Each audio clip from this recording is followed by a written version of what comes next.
Hello friends, welcome back to Ramya Samayal. இன்னைக்கு பேசிக்கான ஒரு எக் மசாலா ரெசிபி தான் பார்க்க போறோம். இது ரொம்பவே சிம்பிளான ரெசிபி. பிகினர்ஸ்க்கு ரொம்பவே ஈஸியா இருக்கும். ஆனா ரொம்ப டேஸ்டியாவும் இருக்கும். நீங்களும் இத ட்ரை பண்ணி பாருங்க. இந்த எக் மசாலா செய்ய என்னென்ன இன்கிரிடியன்ட்ஸ் தேவைன்னு பார்த்துடலாம். வாங்க. 4 வெங்காயம் பொடியா கட் பண்ணி வச்சிருக்கேன். 2 தக்காளி பொடியா கட் பண்ணி வச்சிருக்கேன். 6 முட்டை வேக வச்சு எடுத்து வச்சிருக்கேன். தாளிக்கிறதுக்கு கடுகு, உளுந்து, கருவேப்பிலை, 2லேருந்து 2.5 டீஸ்பூன் வெறும் மிளகாத்தூள், 2லேருந்து 2 டீஸ்பூன் தனியாத்தூள், 1/2 ஸ்பூன் மஞ்சத்தூள். ஒரு பேனில் ஒரு கரண்டி எண்ணெய் ஊற்றிருக்கேன்.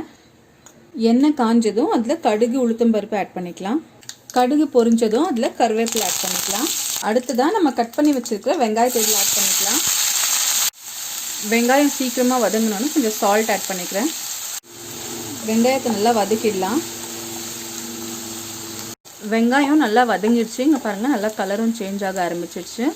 இப்போது இதில் தக்காளி ஆட் பண்ணிக்கலாம். தக்காளியும் நல்லா வதங்கணும்.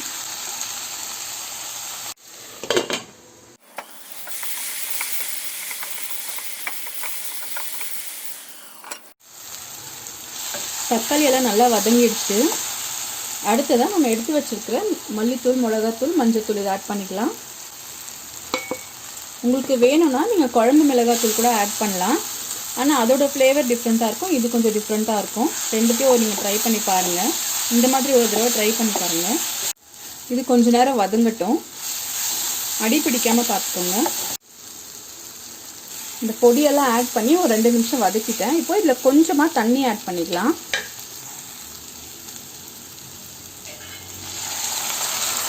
பாருங்கள், நான் இந்த அளவுக்கு தண்ணி ஆட் பண்ணியிருக்கேன். இதுக்கு தேவையான அளவுக்கு உப்பு ஆட் பண்ணிக்கலாம். உப்பு ஆட் பண்ணதுக்கு அப்புறமா ஒரு 2 to 3 மினிட்ஸ் இது பாயில் ஆகட்டும். மீடியம் ஃப்ளேமில் வச்சுக்கோங்க. இதை அடி பிடிக்காமல் அப்பப்போ மிக்ஸ் பண்ணி விட்டுருங்க.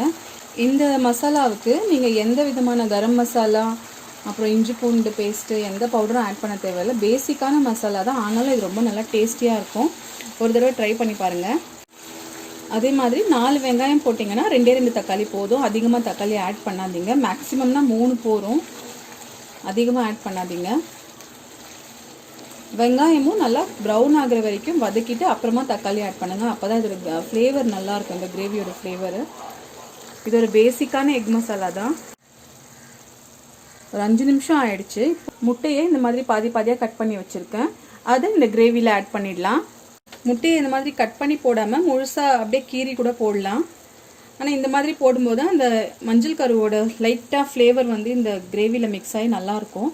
அதுக்காக தான் இந்த மாதிரி ஆட் பண்ணுறது.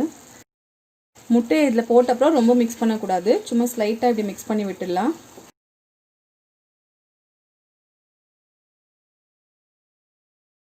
டூ to 3 மினிட்ஸ் ஸ்லோ ஃப்ளேம்லேயே இது பாயில் ஆகட்டும். க்ளோஸ் பண்ணிடலாம்.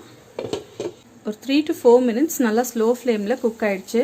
இங்கே பாருங்கள், இப்போ கிரேவி நல்லா சூப்பராக ரெடி ஆகிடுச்சு. அவ்வளோதாங்க, டேஸ்டியான எக் மசாலா ரெடி. இந்த எக் மசாலாவை சப்பாத்தி, ரைஸு, சாம்பார் சாதம் இது கூட எல்லாம் காம்பினேஷனாக யூஸ் பண்ணலாம். ரொம்ப நல்லா டேஸ்டியாக இருக்கும். நீங்களும் கண்டிப்பாக இதை ட்ரை பண்ணி பாருங்கள். இந்த வீடியோ உங்களுக்கு பிடிச்சிருந்துச்சுன்னா லைக் பண்ணுங்கள், ஷேர் பண்ணுங்கள், நம்ம சேனலுக்கு சப்ஸ்கிரைப் பண்ணுங்கள். தேங்க்யூ.